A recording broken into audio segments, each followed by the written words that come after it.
everyone, and welcome back to another episode of Chanel in the City. I am your host, Chanel Omari, and I got a really exciting guest on today. He's one of my favorites. Please help me welcome Captain Glenn Shepard from the hit show on Bravo TV, Below Deck Sailing Yacht. One of my favorite shows out there right now. How are you, Captain Glenn? Very good, Chanel. Happy to be here. Hope you're doing well. I'm doing well. Now, I told you this right before we started, how cool you look. You're on a boat. Whose boat is this? Actually, this is on my little boat. I've been doing a lot of work on it. It got damaged in a storm about a year ago, just as COVID was kicking off. And I was so busy, I wasn't able to do anything, didn't have access. So now I've got her back in the water. You may hear some sounds because she's back in the water as of yesterday, I think. And I just happened to be on board doing work on it when you got a hold of me. That's so cool. I love that. So let's talk about, your love for boats, your love for yachts. When did this passion start, and did you always know you wanted to be a captain?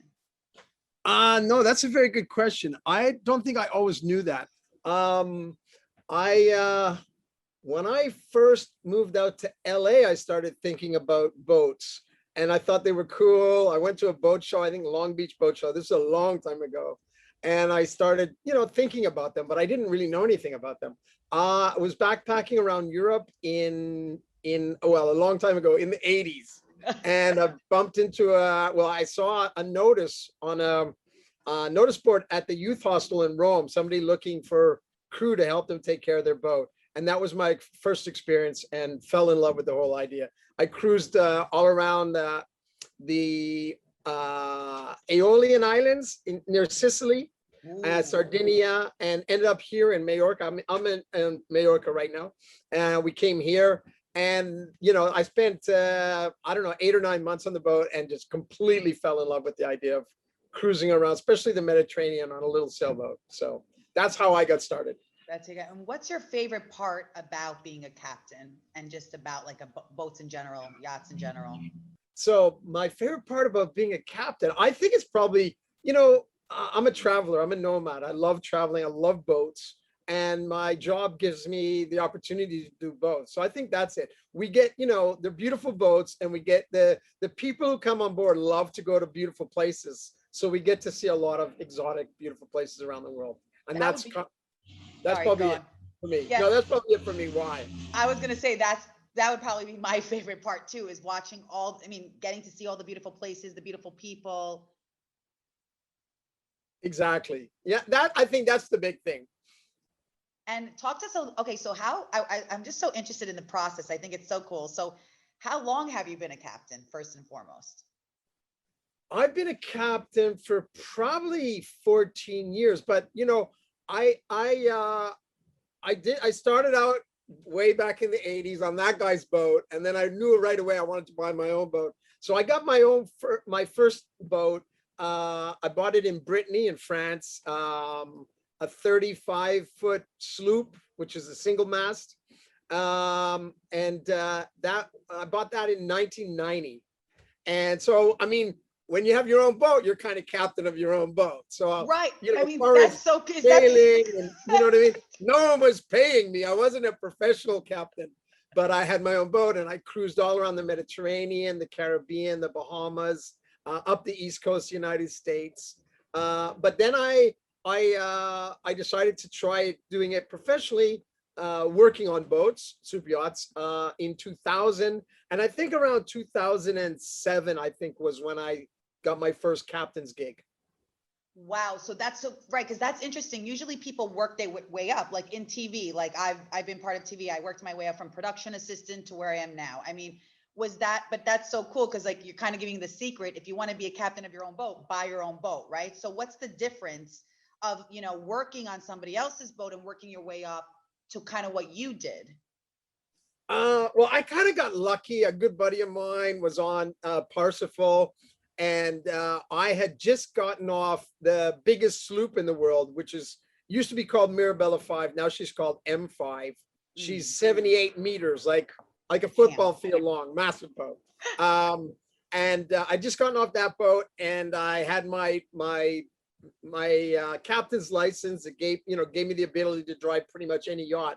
And my buddy was working on a boat where the captain quit on really short notice and they needed someone quickly. So I was up in Germany, actually on this boat at the showroom in Germany. And I got the call, and it took me a couple of days to get back down to Italy. And I went and joined Parsifal. And that was my first involvement. It was like a 2-month release gig. And that turned into a permanent position about 8 or 9 months later. That's super cool. So it's a little bit of luck and it's a little bit of working hard. I mean, what would you say it is to make it in this, because the boating yacht industry it's an industry that I don't think a lot of us are aware or educated about how cutthroat it can be, or just tough, or, talk to us a little bit. Absolutely. I think you definitely have to have a little luck. First of all, just like anything in life, you have to be good. And, I'm not saying I'm good, but with all the luck in the world, if you don't know what you're doing, that's not going to help you. So you got to put yourself out there. You have to learn. But then for that opportunity, you have to be, the right place, right time. And that worked out really well for me. That one phone call from my buddy, really helped me get that stage of my career launched. So I always thank him. We're still good friends. We go golfing together and go eat pizza together. He's still working on yachts. He's a chief engineer. But yeah, luck plays a role for sure. But if you're persistent and you work hard, definitely. One of the reasons why I like working on super yachts is it's really hard work, but it's not really a normal job. Right. It's not like you're not like working in an office or anything like that. It's exciting. It's adventurous. It's a lot of labor. It's long hours and hard work, and working your way up. You work really hard. You have to put in the time. But that once you get to captain, your work is a bit more about, it's a bit more mental. It's a bit more managing the crew and taking care of all the little details. So you're not really as hands-on. You're not really, out there scrubbing the decks, but you still have a lot of stress and a lot of things to consider. A lot of, just a lot of things going on. So it's complicated, but I love it. It's fun if you're that kind of person. But I have a lot of buddies who work in the industry. They don't want to be captains. They're like, no, thank you. No, thank you. They're first officers or chief engineers. They have pretty good salaries still, but they don't have all the stress and they don't have to deal directly with the boss or the management company. Now, that's what I wanted to get to. So why is that? And what are your responsibilities on the show and off the show as a captain? We're going to get to how you got involved in the show, but why do people want to refuse being a captain? Like, what are some of the responsibilities that you even feel like could be sometimes high pressure, stress? Well, I mean, for me anyway, the crap doesn't roll downhill. It rolls uphill. Everything comes on your lap. You can't, if you're a good captain, you're not going to blame the people below you when things go wrong, because you're ultimately responsible. And if they did something that they shouldn't have done, it's like, well, why did you hire that person in the first place? You know what I mean? So that's part of it. You have to be willing to be responsible. That's one of the things. I guess you have to be the kind of person that, I always say, you don't have to always come up with the best idea yourself, but as a captain, you need to recognize it. So if someone else comes up with a good idea, and I'm open to that. I'm not, some captains are like, no, my way or the highway, or if you suggest something good to them, as long as you present it in the right way. So obviously the captain can save face. My feeling is a captain has to be able to recognize a good idea when they see it, and not be afraid to use it just because maybe it wasn't their idea. Chances are, if you've got that much experience to be a captain, you're going to have a lot of good ideas. You have a lot of insight that younger crew or less experienced crew haven't had the chance to learn. So they come up with ideas and you may have to knock them down and say, yeah, but there's this you haven't considered. But they often do come, especially guys who are getting, who've been in the industry for a while and have seen a lot of things. They have some really good ideas and you have to be open to that. So for me, that's important. But yeah, it's you have to also want to do things the way you think they should be done for a good reason. Right. If that makes any sense. No, that makes a ton of sense. Yeah, and I'm not the kind of person where like, oh my God, I want to be captain. I want to be in control. I want the power. I'm not that kind of person. But I kind of think things through. I kind of think what's necessary, what has to happen to achieve a goal. And I look at how to do it. And, I guess you have a way of thinking about it. So you want to be in control in that sense that you want to achieve that goal, not just for the sake of being in charge, I don't know. No, that's amazing because like we don't see it as like the public viewer, we don't know what goes into it. I mean, with that being said, do you also pick your crew? Like for, and in terms of the show is based around you, right? It's not like, you take us through a little bit about how you got involved with the show and how you picked your crew. And that's part of also being a captain, right? Just expanding your horizons, kind of, branding and getting it out there that you even have a yacht, right? That you have a crew on a yacht. Talk to us a little bit about how you got involved in the show. Sure. Picking the crew is one of the most important things that you can do as a captain, because you've got to get the right people. Not only do they have to be good professionally at their job, but they also, a big part of working on super yachts, which maybe a lot of people don't understand, is that it's how you get along with the other people. And you'll see on the show, on the different seasons, our show, the other two shows, you'll see conflict and stuff. And how a crew member deals with that conflict is a big part of how far they'll go in the industry, especially if they're career minded. So you have to be able to let stuff roll down your back and not take it too seriously. You can't, if you're in a situation with someone, you can't both be angry at the same time. If someone's a little angry, sometimes you just got to back off, let them get through that. They'll realize they were wrong, but that is not the moment to get in their face, because you're going to be screaming at each other and you're not going to accomplish anything. So the people that succeed in this industry are the people who figure that out. They have to be good at their job professionally. They have to know all the stuff to do the role, but they also have to be good at getting along with their other crew members and a lot of different personalities. And I always say about people in super yachting, we are all pretty much, square pegs and round holes. We don't fit into normal society. That's how we end up on super yachts. We want that adventure in our lives. We want that. We don't mind that we don't know where we're going to be next Wednesday. We accept that. We live in small quarters. You've seen the cabins on the floor. It's probably like Captain Glenn, I would probably be a great addition if I ever had to work for you, because I get so claustrophobic, and I commend you for dealing with it, because it's survival. It's survival. If you know how to survive this type of yachting and this type of profession, I think you know how to survive life, because you're already, right? Totally true. Totally true. It's good. I mean, surviving is all about adaptability and adapting to circumstances, and making it in this industry. It's not all bad. A lot of it's great. The money's pretty good. That you get to see these amazing things. Everything's paid for. The boat even pays for toiletries. I don't buy shaving cream. I don't buy shampoo. That's all. That's all bought by the interior department to have it on board for the crew. And so, that stuff is taken away. I don't commute. My commute is from my cabin to the crew mess, and it's like 3 seconds, and there's never any traffic. So there's trade-offs in our lifestyle to the typical lifestyle ashore. Some of it's not great, like the space and living in small, confined, small cabins and stuff like that. But the upside, there's a lot of upside for the right people. You've got to be the right kind of person.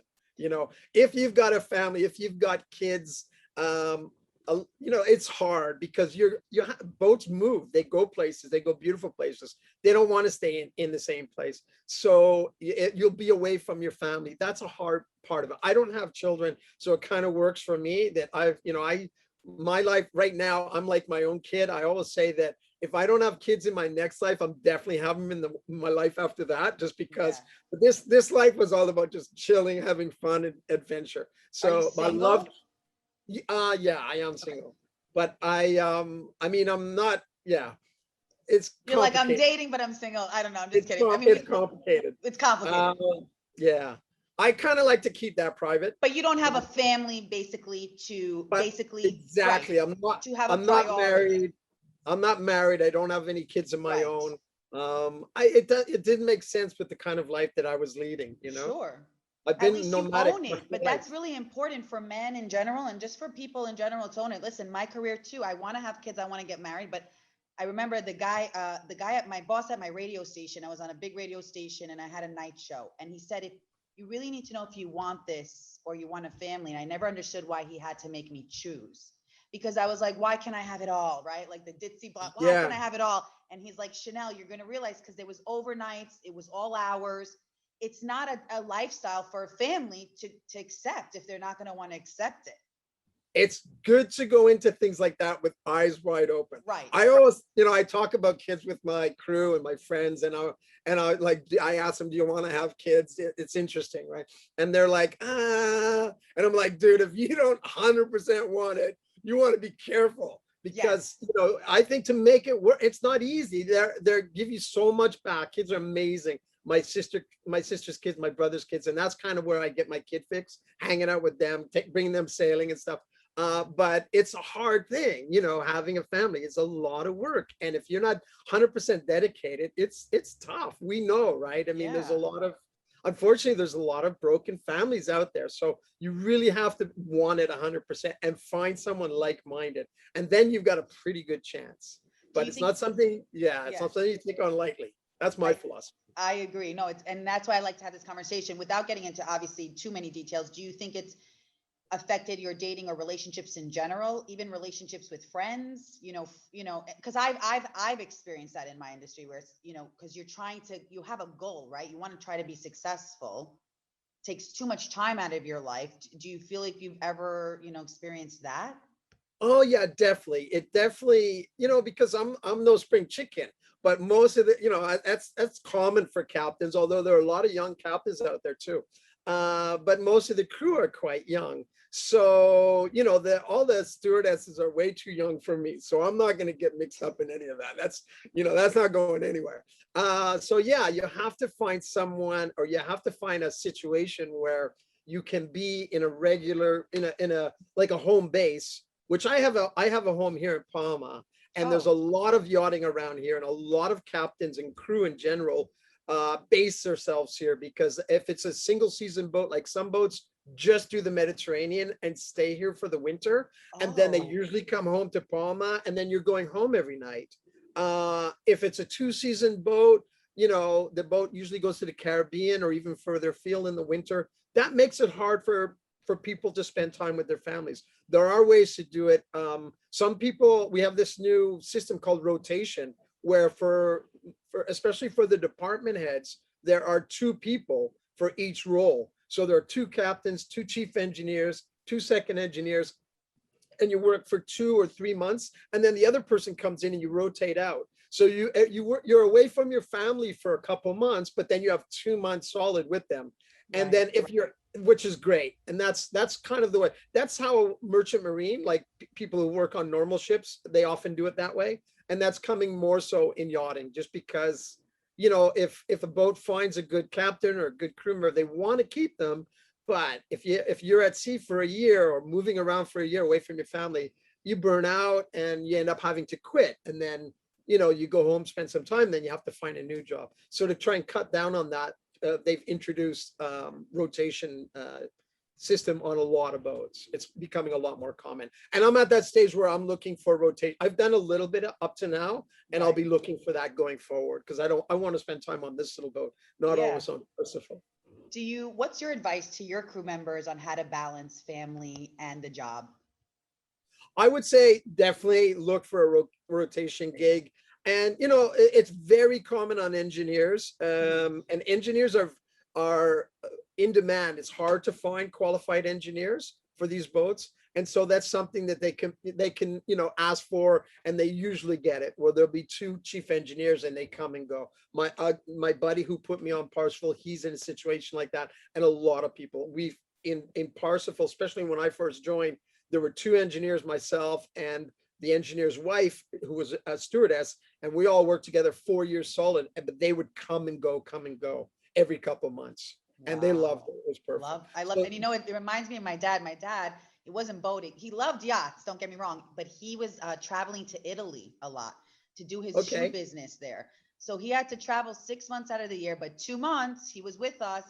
It was like his siesta here. And he would also wanted to, he also tried to extend his trip because his hobby was working on yachts. He never did it for money. He always wanted to get us into it. So that's why it's just fascinating, the 360. I was just a child growing up like that, right? With a father present in my life, right? On the phone, but not present physically. So when you're a teenager, you're going through all, I like to say I have daddy issues.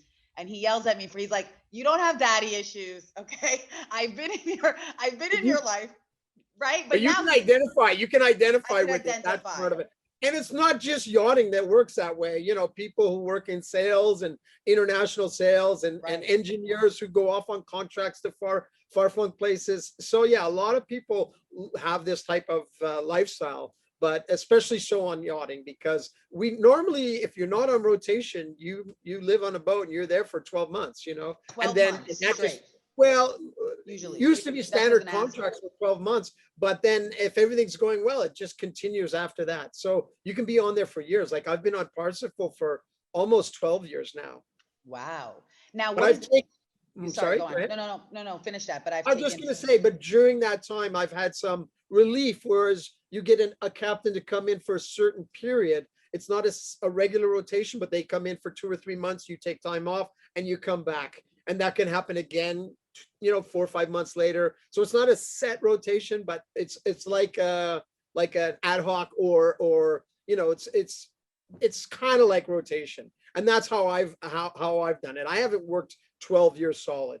I've had a couple months here, a few months there. Right now I'm on leave, so, and I have another captain taking care of the boat. So you have to do that if you want to have any kind of life. You have to find that kind of, something like that.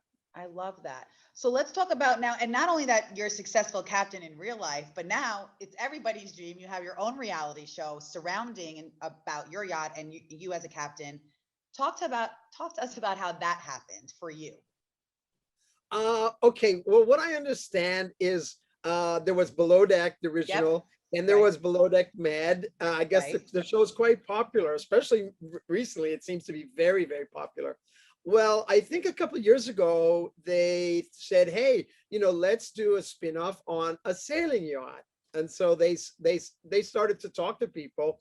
I have kind of a network of about 300 captains that I kind of help keep together. It's kind of like a mailing list, and we can ask each other questions or get advice. That's Um, cool. and one of the big things I do with it is also I help them find crew, but I share them on Facebook. So if someone says, "Hey, I need a deckhand," so I get all the details and I put it on a group on Facebook called Big Sailboat Jobs. And people send me their CVs, and I'm not a crew agent. I don't review them. I just forward them straight to the boat if they have the minimum requirements that the captain's looking for. And through that, a lot of people, I guess, know of me. And so somebody who was speaking to production said, if you're looking for a big sailboat, maybe you should contact this guy, Glenn. And they called me and said, "Hey, can you help us find a big sailboat? Because you know all these captains." And I said, "Yeah, I'd be very happy to help you. But right now I'm on a big sailboat. Maybe we'd be suitable." And that's how it started. And they said, Wow. "Oh yeah, maybe Parsifal would be good." And we went back and forth for a little bit. And then they finally came to look at the boat. I think it was Monaco Yacht Show is the biggest yacht show in the world. And they had a look at the boat. They met me and they said, "We like the boat. Would you be interested in being on the show?" And I was like, "Oh, I don't know. I don't know if I want to be on TV, but I think about it." And it just went on from there. Wow. And now talking about that, like, did you have, with your crew, did you have your crew already on board before the show started? Like, did you have to pick your crew for the yacht? Yeah, I mean, I'm constantly, like I said, it's hard work. And so it's kind of transient. There are people coming and going all the time. Their boats are constantly hiring new crew. They leave for all kinds of different reasons. And yeah, so that's, like I said earlier, it's important to pick a good crew. If you have a good crew, then you can kind of back off a little bit and let them get on with running their departments and keep an eye on everything. That's kind of how I operate. I consider myself a macro manager. Some of my crew will tell you that I micromanage a little, but I purposely try not to micromanage. Of course, you have to get in there and say, please think about doing it this way. But I try not to do it too much. I hear a lot of horror stories of captains who just don't trust their crew and are too involved, and that kills initiative. It people they don't think for themselves, and if you're not there and something happens and they're not thinking for themselves, you can't be everywhere on the boat, at all times. And so that's my philosophy, and it seems to work for me. But I don't know if I it's for love everybody or if it works for me. Let's talk about now the people who aren't as educated with boating and yachting. What's the difference between the sailing yacht and the other franchise of Below Deck, where it originally started with Below Deck, then Below Deck Mediterranean? What sets you apart from the other franchises? Okay, good. Super yachts, and super yachts is all of them. Okay. And I think there are about 5, 6, 7,000 boats all around the world, which would be like 100 foot and up or 80 foot and up, somewhere in there that you can, they've got 2 or 3 crew. Those are what we consider super yachts. And 90%, 85, 90% of those are motor yachts. It's just, I don't know, it's easy. You have a captain, you have some crew, you fire up the engine, and you go from point A to point B, one beautiful port to another beautiful anchorage and stuff like that. If they're big enough, they can cross oceans on their own bottom. They can do that.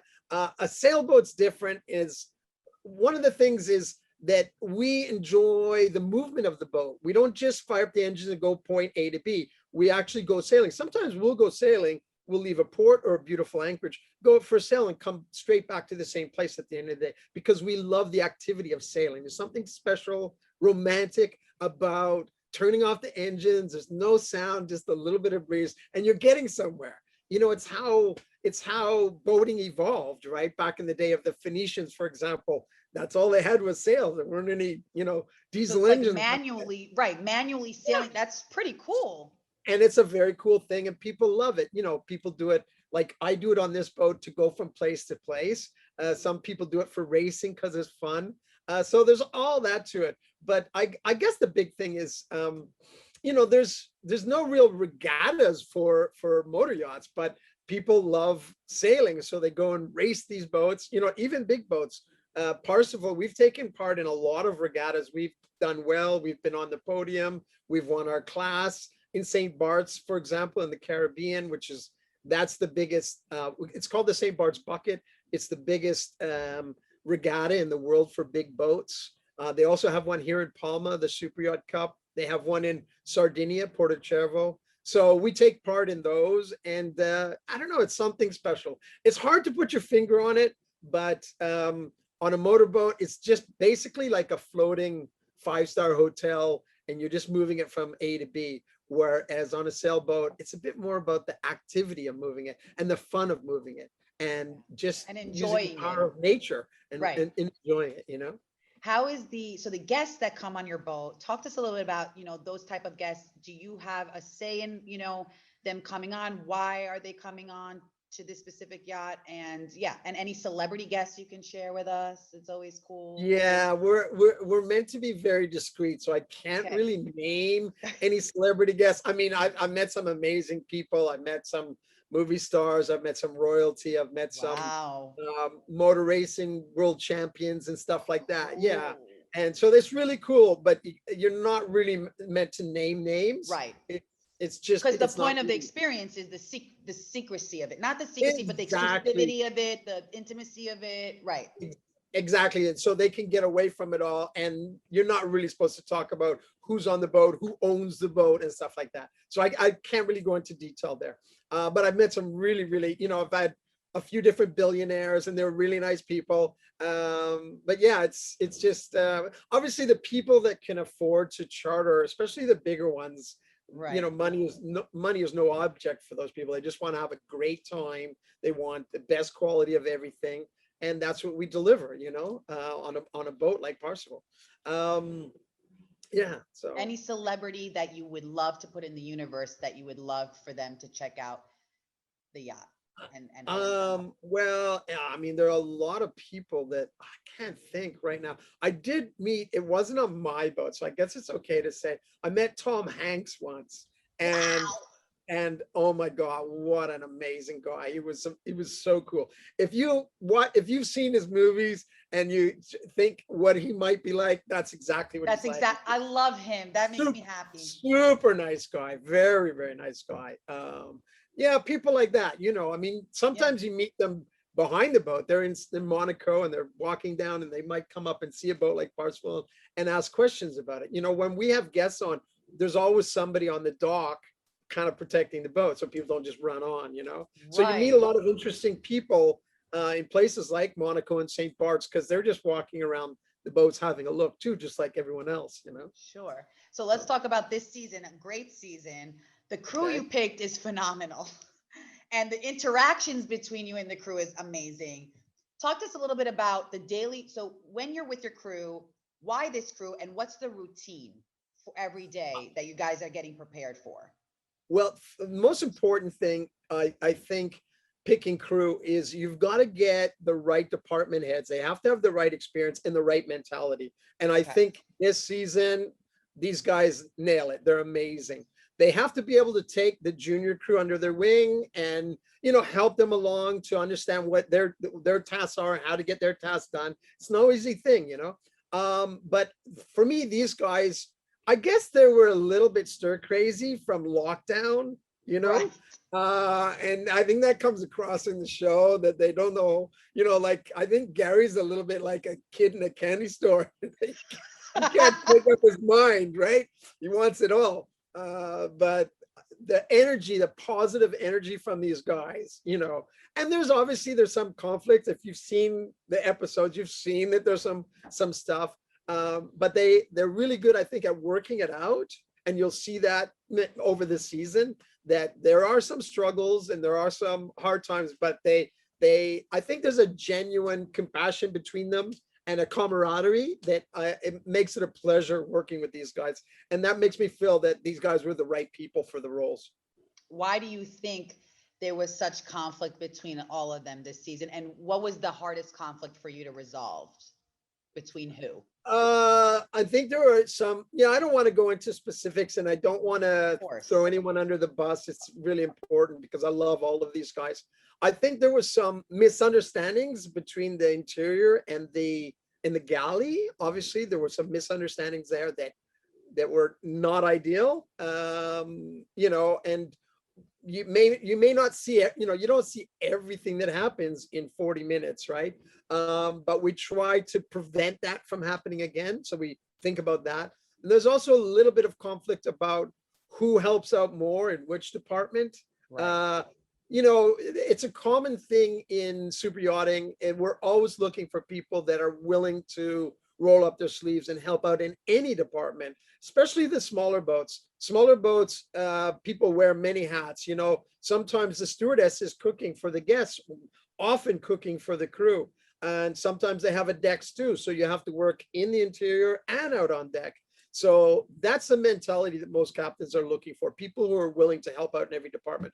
But, people are working hard and they think, oh, those guys aren't working as hard as we are, maybe not at that moment. And so you get a little bit of conflict there. You guys need to help us out more, or you guys should, the other department should help them more. It's stuff you see all day long. It's it's part of a normal season that people get a little frustrated, get burned out because it's hard. I mean, I don't know what your hours are like on the Oh yeah. radio. I mean, well, I've But done reality TV too, one season on Bravo actually, and it's tough. We were filming 7 days a week. My career was involved. We're human. You're it working two jobs. That's what the audience doesn't realize. You're working two jobs, and because you living your life is a full-time job, no matter what people say on TV or off TV, it's a full-time job. And then you have your career on top of it, and then different personalities, and it's exhausting. It is exhausting. It's hard. You have to be the right type of person. You do. And, we're up first thing in the morning, and we don't. It's not you don't go to the office for 8 hours. I mean, a lot of people work really hard in offices, and they're there until late at night, and those people understand. But if Right. if you're used to working a 9 to 5, this is not a 9 to 5 in season. When we don't have guests on board and we're not pushing really hard to get the boat ready, in a normal time, we do work like 8 to 5, sometimes 8 to 6. It depends what's happening. But when we have guests on board, you're taking a break to sleep there are laws that control that we have to give them time to sleep. Fatigue is one of the biggest causes of accidents on board. And Oh, so wow. as a safety thing, it's really important you have to find a way. It's not easy in season, but you have to find a way to give people their minimum hours of rest. They have to have it. And you're legally obligated, and you have to record it. We record every hour that people have a break. And you can, so you have lunch break, but you're when you go to bed at night, that you have to have a minimum number of hours uninterrupted, except in emergencies and stuff like that. So and there's not, in season, there's not a lot of free time. There's virtually no free time. And that's why you see people, trying to sneak a hug or, Right. maybe sneak a kiss. And they only have moments to do that before they got to go back and do something else, go and do their job. So yeah, I want to talk about that a little bit. As a captain, as a professional, how does that work if the cast members are getting cozy or romantic? Does it affect the job? Are you against it? Do you talk to the crew ahead of time? Even with conflict, are you what is your advice? How do you handle conflict or these romantic situations that might get in the way, right? I mean, what's your style? It's two questions Okay, in one, but my personal style is I've worked with a lot of couples, and I think there's nothing better than to be able to do this job and have your relationship, have your partner there with you on the same boat. I think it's such a great thing for the people who do it, that it's worth a little bit of extra effort to try to make it work. Number one. So I'm open to couples. Some boats are no couples, no romance. But the thing is, if you're working under those circumstances together hard, that's who you fall in love with, the people you see every day, generally or often, and so, and this isn't just their job, it's their life. You know what I mean? So you have to respect that. As long as people are discreet and professional about it, I will stay hands off. Jenna and Adam last season, it came across like Jenna did nothing but polish a glass in the galley and chat with Adam, which, it's not really the case. She still did a lot of work, but that was a big part. And I think she dropped the ball a little. She needed that relationship or wanted that relationship, and maybe thought it would help her deal with the pressures of being in the middle of a season. But I think in the end, it kind of backfired, and it didn't work out so well. But I have to watch that, engage it. But as long as people are being discreet, and remember, I don't see everything that happens. I'm not everywhere on the boat. Some of the stuff I see when I watch the episodes, like, I didn't know that happened. You're like, what's going on my boat?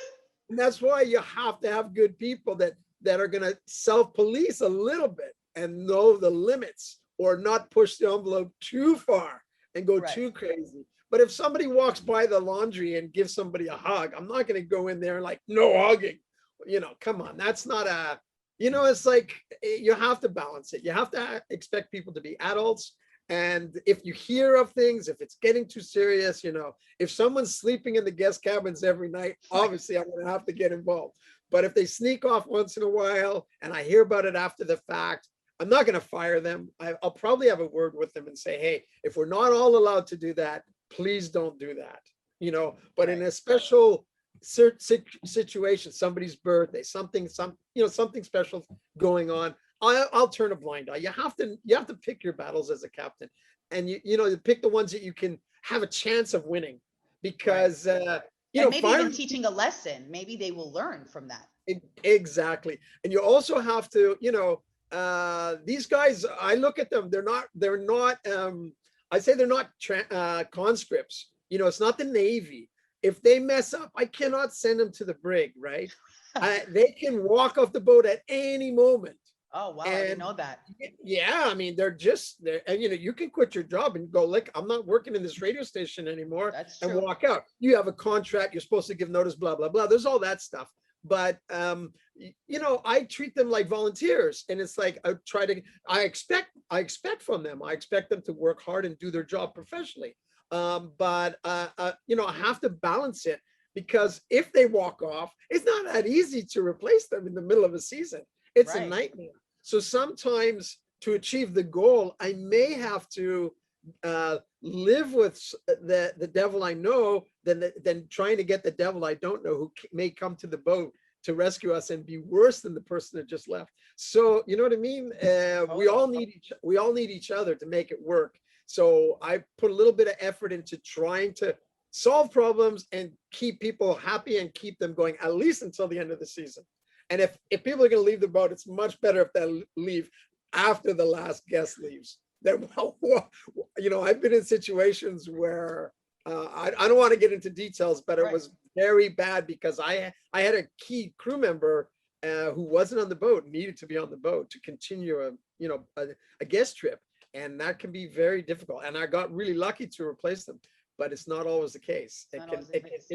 Imagine you're going to go and see a concert in Vegas, and the audience is all there, and the performer says, "No, what? I'm not going out on stage." You know, that's a big problem. It's the same kind of thing. We're not performers, but we keep this big thing going, and all of us are essential to it. You know, if we lose one deckhand, maybe we can get by for a couple of days, but you know. But it's still a show, right? You're still creating content on but whether it's a reality show or you're literally sailing the yacht every day, it's showbiz. It's okay. The food has to be prepared. The chef has to be on key. It has to be clean. You have to be up, and no one wants to see a downer on a boat. Always have to be in the water, and the boat has to be clean in the morning and entertaining everybody. Right. You really are a performer. Like whether you have a show or not around it, you are a full-time performer. And to a very large degree. And you know, you have to have a smile on your face when you're interacting with the guests, and that's why it's so critical to get the right people with the right, you know, they have to have the right skills, but they also have to have the right attitude, you know, because if you get someone with the wrong attitude, the guests will notice it, but it'll also have a negative effect on the other crew, you know. So that's a key part of picking the crew. That's what I wanted to ask you. So what's grounds for firing, for someone to actually get fired? And how do you also handle, like, maybe giving them warnings if someone brings it to your attention, you know, this person, I don't know if it Regatta, we're going to get to her, but like a lot of the crew members had issues with her. Like, I don't know how you feel about certain people's attitude. Like you said, you don't see everything, but when it's brought to your attention, what warrants for the firing, and how do you talk to your employees or the crew about, hey, you got to change this before you get to this point of being fired, you know? Yes, exactly. I mean, obviously you have a little sit down. If you have any kind of issue, you have a sit down first and you talk about it and see if the people understand what they've done is wrong. And if they already know that they were in the wrong and they're ready to move forward without, you know, continuing that problem.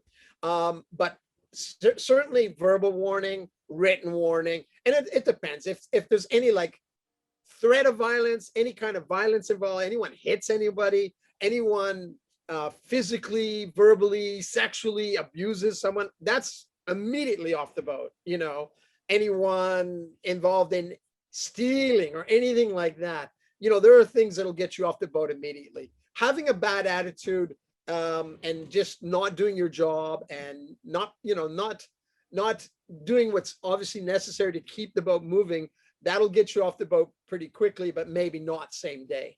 But there are certain things that'll get you off the boat the same day, immediately. But that's pretty rare in I don't usually end up with those kind of people. I try to figure them out, and you can kind of get some idea before you get into the really tough situations. Right. But yeah, there are things. Usually you can find a resolution to whatever the problem is. And most of the people will be quite reasonable, you know, if you've got the right people to start. And part of the reason, or part of the way you get the right people, obviously, if you've got to check their CVs and you got to do background checks, and you get a thumbs up or thumb down from the other captains, you know, and you do that. You obviously call them and they say, yeah, grab that person. They're great. You're going to love them. And you know that you can trust their opinion, you know? I love that. You're talking season 1. Yep.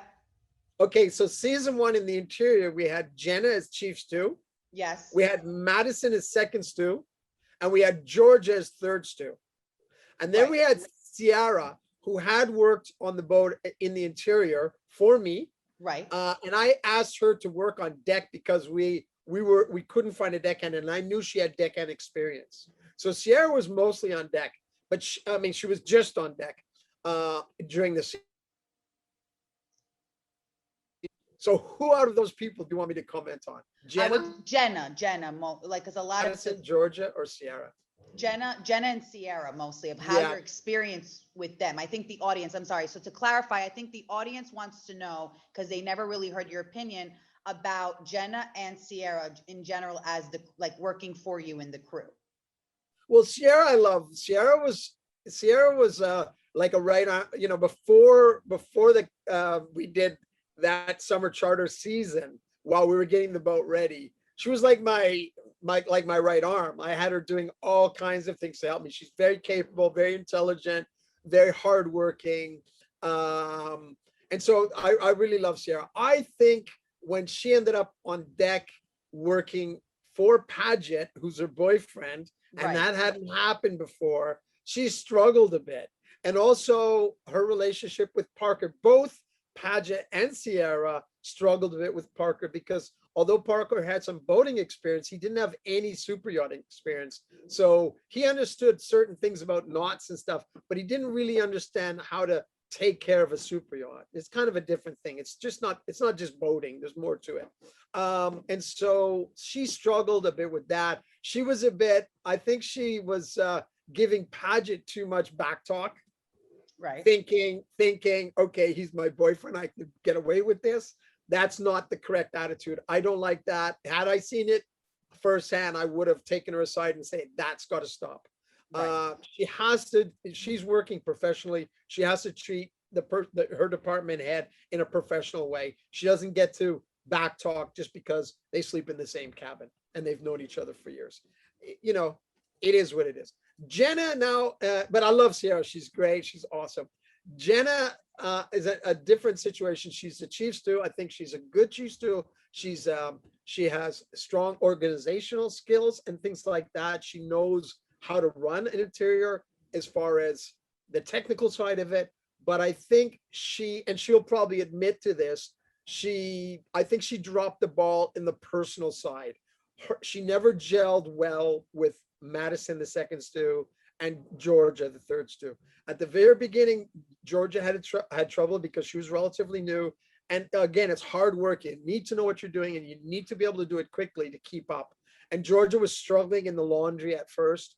And Jenna, when someone's struggling, you can say, do better, or you can say, how can we solve what's slowing you down in a more, in a friendly way that will take some pressure off and help them achieve their goal. Or you can just say, you've got to go faster. And they're like, I don't know how to go faster, So that, I think Jenna could have handled that better, but that only lasted a couple charters. And then it kind of switched over to Madison. And Madison and Jenna never clicked on the whole season. There were some periods where they worked really well together, but I think Jenna's delivery, it's not so much the message, but how you deliver it. Everyone knows exactly what I'm talking about. Yeah. If someone says, get over here and do this, or hey, can I get your hand for a second? One will have a better effect than the other. And I think Jenna maybe trying to in control, maybe stepped over that line of being too demanding or, not as helpful as she could have been, or I don't know, maybe leading by example wasn't her best thing. On top of that, I hope I'm not going on too long. No, please. I want you to share. On top of that, Jenna had this thing with Adam, which we all saw. And Adam's a great guy. I love him. Amazing chef. I mean, very, very good chef in not just the cooking, but I know I wanted to eat the food from the screen. Oh, It looks so good. Oh my God, it was amazing stuff. Amazing. And Natasha also this past season, her stuff is delicious. But going back to Adam and Jenna, I think they were both in a place where they wanted to be in a relationship. And they're both good-looking people, and they're thrown together. They don't know each other. They're thrown together in this season. It's crazy, and I think they start flirting. And especially for Jenna, the way they bonded was kind of ripping on the younger crew, especially Madison, and to a degree Georgia, and even Parker was not in either of their departments. And it just comes across wrong. They shouldn't have done it. Had I seen more of it firsthand, I would have tried to Help them. knock Yeah. it down, but you know, but I think they just found that as a way to I don't know, spend time together and deal with everything they're dealing with in a season and kind of take it out on those guys, which to Sure. me, I'd much rather build people up than to knock them down. If they're not, you know, we all will, if someone does something really stupid, I'm sure in the radio station, you guys might say jokes like, why did he do that? Why did he forget to turn the mics on? Right. You know, Right. we're going live and the guy, Like, you yeah, they're know, more competitive. They'll try to get you out of the seat, but yes, they'll go to the boss and say she forgot to turn, and that's innocent mistake. It doesn't mean I don't know how to turn the mic on after 8 years. You know, it's right. exactly. Right. But you might discuss that with somebody Yes. else, kind of laugh about it or complain about it and make, you know, but you're still part of a team and the people have to stay as part of the team, and that the whole team wins or the whole team fails. It can't, you know what I mean? If somebody's not able to do their job and you're not helping them, you're hurting the team, not just them. So I think that's kind of where they you know, it turned out really negative. And you know, Jenna and I would talk after the season, and you know, I tried to explain her my philosophy, and I think she's probably taken it on board. That had were she able to do it again, I think she would do things a bit differently. You know, Who do you think so is the strongest this season? Like, and someone you're the closest. I know you can't get too close to your crew, but who do you see potential in that you want to stick around for a long time? I'm pretty close. I'm pretty close to them, but I mean, I don't go party with them because I'm way Right, that's past. what I I mean. don't. That's what Yeah, I mean. Like I the don't. I'm not a socializing. exactly. I'm kind of an oddball in super yachting because I hardly drink at all, and super yachties they work hard and they play Like, really hard, and yeah. I can't keep up. I'm not that kind of person. But I think Gary would have to be. He's very strong. He knows sailing really well. He knows super yachting really well. And when there's something going on with the sails, sometimes over the years I've been kind of like the only person who really kind of understands what's going on fully. And I have, you know, I have some people that have an idea, but I don't have the confidence in them to leave them alone, you know, and stuff like that. So that's something with Gary. I feel that I have, you know, he's hands-on, he understands what's happening. And there's sort of like an unwritten language between us, you know, our unspoken language where I can just say, hey, the lazy sheet, you know, and he knows exactly what he needs to do immediately. So in that way, I think Gary's really strong. I think Daisy's fantastic. Daisy's really good. And she also has a good way of gelling with her department, the people in her department. And so I think, you know, with Allison and Danny, I think they were great. You know, they had a great season. Colin's fantastic. Colin he's such a likable guy, but Everyone loves Colin. I know he amazing. really is a likable. I look at Colin and I'm like, I better not have any. I look at you and I look at Colin and I say to and Natasha and I say to myself, I cannot have any excuse of why I will never make it because there's just no excuse. Like there's no excuse to lose your cool or not be likable. There's always ways to be likable because he doesn't operate from ego. You don't operate from ego. It seems that's why. And I try not to, you know, obviously I don't think I come across having a big ego. I purposely try not to be not at all. Yeah. Egotistic or ego, you know. But Colin is just such a down to earth, but he's good. He's really good at his job. He understands, you know, the engineering side of things. And he also gets in with the, you know, you see him in the galley helping out. You see him on deck helping out. I think you even see him in the interior, definitely doing dishes. So, no, he's a great guy. So the department, and I think Natasha's food's great. I think they're all strong, but if I had to pick one, I think I'd go with Gary. Who do you think is the one that could use a little help if you were around a lot to, you know, just to kind of guide them and become better? That you wish that they would pick up a little bit more slack instead of maybe complaining a little bit more, just so that they can learn, right? We can also grow with them as an audience. Yeah, like I said, I don't want to throw anyone under the bus. Not yeah. But I think Allie was pretty new when she came into this. She had a lot of experience on boats, but not on super yachts. So she was a bit green, but I think she took to it really well and learned a lot over the season. JL, watching some of the stuff that I didn't see firsthand, I think he needs to show a little bit more initiative. I know that Gary struggled a bit with JL, but I think he's got a lot of good qualities. And I think if he wanted to have a career in super yachts, he could. But yeah, I think he needs to show a little bit more initiative. Okay, that sounds, yeah, it's always constructive criticism. We're not about throwing anyone under the bus on Chanel in the city here. What was, I guess, the biggest conflict this season between who that you felt affected everybody on the boat? Like, because we all have our different opinions as viewers, but according to you as the captain, kind of that's what matters the most is like, who do you feel was, that you felt they could tone it down a little and kind of just, right? Put their issues aside, for the sake of the boat, for the sake of the show. Yeah, I would have to say, Gary not knowing which direction he's going is Cracks not a me good up. thing. But I was really impressed how Gary and Sydney handled their professional relationship as opposed to their personal relationship. I think they were very, very professional about how they dealt with it, as far as working. Now, when they're out partying and, I don't know, people don't want to give up or whatever it is, that's different, but that's not really my department. When people are off duty, I'm going to cut them a little bit of slack until things really get out of hand. I mean, again, I don't see it. I don't see firsthand. I see afterwards, but I don't see firsthand. But I'm very impressed on how they handle it professionally. For me, the biggest conflict that can damage the working relationship of the team would have to be interior and galley. And I think Daisy was trying to give constructive criticism, but maybe calling it criticism, maybe it was not the best idea. And just pointing out, hey, I get the feeling the guests think that the portions are too big.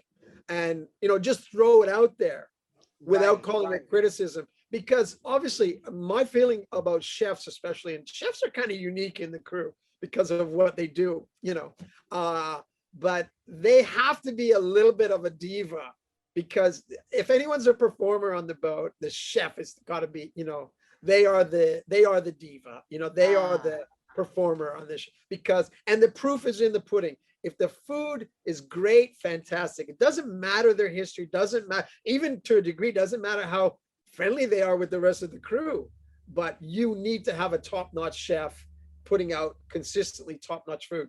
And so I expect a little bit of that. Most of the chefs, I've worked with some chefs who were great and they were great personalities, but a lot of them are just, they think that their poop doesn't stink and everything they're doing is perfect. And so you have to approach them very delicately, because first of all, I'm not a gourmand, or I don't know anything about food on that level. I can't taste something and say that needs more of this or that, so I have to rely on them. If I get negative feedback from the guests, then I have to do what I can to fix the problem. But until that point, I have to rely on people like Daisy who's served so many meals, as she understands what's going on. She has a good insight between the guests and the galley. And I think they probably learned that during the season. But yeah, up until now, you've seen them struggle. Those two departments struggle. But yeah, I mean, it's really hard for me to get in the middle of that. My feeling in any department is that, and this applies to me as well, is that if I can't have a good working relationship with the people I'm working with, sure, I can point the finger and say they're the problem. But I have to, if I can't achieve that and I can't find a way to achieve that, it's my problem also. I've failed a bit if I can't be smart enough to try a different approach and get that relationship to work. That's how I feel about it. So a good crew member, especially a good department head, there'll be conflict for sure, but you've got to find a way. You got to try something new. I think Jenna failed in trying something new last season with her crew, and then there was a bit of animosity about it. But I think you can't just say, if everyone in a relation, if anyone working together in a team, it feels that the problem is completely on the other side, you're not going to get anywhere. Maybe it is mostly on the other side, but you have to take it like, what can I do? How can I make this situation better? That because you can only control what you can do. You can't control what the other person does. But if you approach it the right way, you might find a completely different reaction. So again, I don't want to throw No, anyone under the this is proverbial bus, but I just think that both Daisy and Natasha have to work at making that relationship better, not just one. You can't say, oh, it's all that person. No, it's got to be both, you know. what does it take to become a crew member for you, God willing, third season, and in general, because I might need a job. So even You off the forget show, to I turn need the a mic job. on. You forgot to turn the mic on. I forgot. Okay. Even no, but I was CV. saying, even off the show, like, what does it take for someone to want to work with you who needs a job, who's been in the hospitality industry or has been in the yachting industry? Like, what do they have to do to become a successful crew member for you? Okay, first thing you need, everybody works on super yachts, which is like over 80 foot. You need a basic safety training course. I think it's about 1 week, or it was when I did it. Couple days of firefighting, couple days of sea survival, first aid, social responsibilities, and all of that. So you get all of that's called STCW, Standard of Training and Certification for Watchkeepers. It's 2010 is the latest version of it. You need to have that, and then you have to go and get a basic medical. I mean, if you can fog a mirror, you're relatively healthy, you'll pass the medical. It's not nothing too hard, but then just make sure that you don't have whatever tuberculosis or any major issues. You can walk, talk, you know, and if you and it's like a 1 hour exam. Those two things, I can hire you. Then the next, I'm looking for if you're green and you don't have any super yachting experience, which occasionally on entry level positions, that's how all people start. Most people don't have any experience. Some of them have boating experience. If you have boating experience, if you have hotel experience, if you have bar and restaurant experience, depends where where you see yourself. Are you trying to get on deck? Are you happy to work in the interior? Are you want to cook for crew or cook for guests? Obviously, if you want to cook for guests, you need to be working at high level restaurants and stuff like that. But the problem is you can't just hire that chef, because being a chef on a super yacht, especially a sailboat, not quite the same as being in a restaurant that doesn't move. We get heeled over. You got to try and prepare meals while we're sailing, stuff like that. So if you want to be a chef, you have to have chefing experience on boat, ideally. Otherwise, you'd start cooking for crew in between seasons, and then maybe you could have a go. And engineering, obviously, you have to have engineering tickets. That department heads, for example, on deck, you have to have something called a yacht master, which is, you've got a certain number of sea miles and you've taken courses, you understand navigation, you understand radar, you understand all these different aspects of navigating the boat, let alone taking care of guests, but just keeping the boat safe. And the same applies for engineering. You have to understand diesel engines, you have to understand refrigeration, air conditioning, hot water heaters and computers nowadays, networking and all of that stuff. So there's a lot that goes into it. And if you have the right background, depending which department, you can do it. Obviously we're constantly getting new people into the industry. What I recommend, if for example, if yourself, Chanel, if you wanted to work in the interior on deck, let's say, I would say save your money and move to a place like Fort Lauderdale. I'm actually moving to Florida. Yeah. Okay, perfect. Okay. Move to Fort Lauderdale. In America, the other places would be Newport, maybe Annapolis. Not so much the West Coast. There's not, because of the West Coast, there's not a lot of yachting there in that sense. Or in Europe, Antibes in France, south of France, near Nice. Palma, which is a super yacht capital. It's the big sailboat capital of the world. There's more big sailboats here than anywhere else in the world right now. So if you want sailboats, Palma for sure. Go there with your money saved up and make sure you have your basic safety and your basic medical, and start walking the docks, looking in the bigger marinas, and walk around with your CV ready and go and say, hey, I'm looking for some day work. So we hire people to help take care of the boats when there are no guests on board, and those people don't live on board. They come and help us during the day and they go home at night.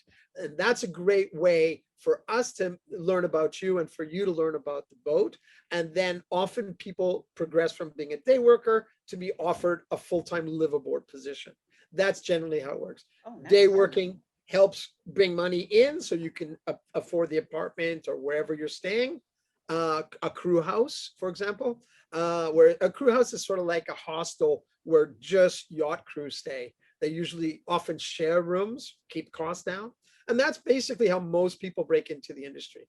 So you get the basic, you get the basic certificates, and if you're in Milwaukee or you're in, Flagstaff, you're not going to find a job there. And you're Right. definitely not going to find a job without experience by sending your CV to boats or to crew agents. Boats want to see you in person if they can. So Florida is one of the best places if you're American, because you can work there, you can find a job in a bar or a radio station, Yeah. whatever it is, while you're every day looking for a job on a yacht. That's what I Lots of mean. yachts. Yeah, if you're sincere about this, I don't know am if really, no, I'm gonna you're link up joking. with you if that's okay. Like when I get to Florida, Oh, because I'm looking for a full-time job. See, I've been in the hospitality industry because with being an actress or even just podcasting, you still need form of income, which people don't realize. You still need another passion. You still need a routine, a full-time gig. So I feel I'd excel in something like this or even a restaurant full-time because I'm very detail oriented. I'm very organized. I like entertaining. I like creating a show, no matter where it has to be, putting on a good show. And so, and I love yachting. I just have never got into it. So the more I I can get think into you it, I think you do really, really well in it. I think thank you. you're that kind of person. As Yeah, long as I think one thing you should do though as a trial is go sleep in your closet for like a week. I All am. right. Drag a small mattress in your closet and live in there for a week.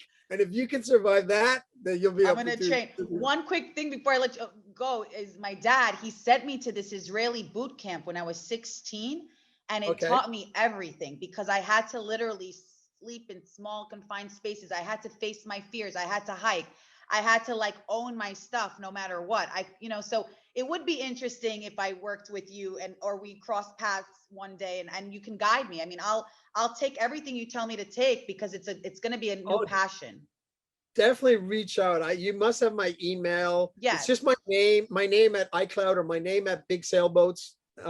So reach out, and I often help people because I have this group where I help put people together, and a lot of people are like, I wonder how can I get in the industry. So I often set up quick chats because I'm busy, but I set up chats with them and give them some pointers like I just gave you about how to get Thank you. started. But And that for is all the that is the way listeners to do it. listening, you guys can listen to all this free advice. It's free from Captain Glenn Shepard. And I would love to share my experience. Again, does have nothing to do with the show, but in the future of when I'm going through the process, it's all about Chanel in the City, is all about finding the new cool things, finding these new passions, exploring and just creating awareness because this is super cool. This culture is super cool. Speaking of Chanel in the City, before I let you go, what was your favorite city to travel to and why? For me, favorite city, that's a tough one. I mean, I love Paris. I love Rome is like walking around an open air museum. It's incredible, Rome. Paris is the city of lights. It's amazing.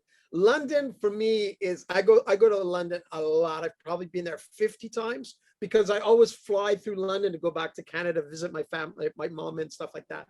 Um, what else? I mean, I spent some time in Hong Kong. I lived in Tokyo for 5 years. So Tokyo's cool. amazing, That's amazing so place. cool. I've been to I love Zurich. I go to Switzerland. When the boat's in Italy, which it is right now, or the boat's in Genoa. I just left it about 3 weeks ago to come here. But 3 hours away, you're 2 hours away, you're in Switzerland. I go up there a lot. Love I that. love so many places. It's like sort of picking your favorite child. I can't. Yeah, But yeah, and so many that I haven't been to yet that I still want to visit. I I love was that. in Edinburgh in the fall. That was amazing. Edinburgh, Ooh, we have to Scotland was check the that first out. time. Scotland was fantastic. So Well, Captain Glenn, thank you so much for being on the Chanel in the City podcast and taking so much time out of your day because we know you're a busy man. Where can everybody follow you and tune into the show? okay, so tune into the show is Bravo TV Monday night. I believe it's on 9 o'clock. Mhm. So yeah, pretty sure it's on 9 o'clock. And for me on Instagram, I guess my name or whatever on Instagram, I'm new to it. I don't really understand it yet. Is Big Sailboats. But if you just search Captain Glenn Shepard, you'll find me. Facebook, Captain Glenn Shepard. And if any one of your audience is interested in learning more about working on boats, tell them to go on to Big Sailboat Jobs. It's all one thing. On Facebook, there's a group. You click to join and I'll let them in. And they can find me that way also. And I can give them some pointers and they can find out where the jobs are. I think there are like 40 or 50 jobs right now. Hiring seems to be ramping up. So on my I group, gotta there are get like 50 jobs. Hi guys, it's Captain Glenn Shepard from Below Deck Sailing Yacht on Bravo TV. And you're tuning into me on Chanel in the City.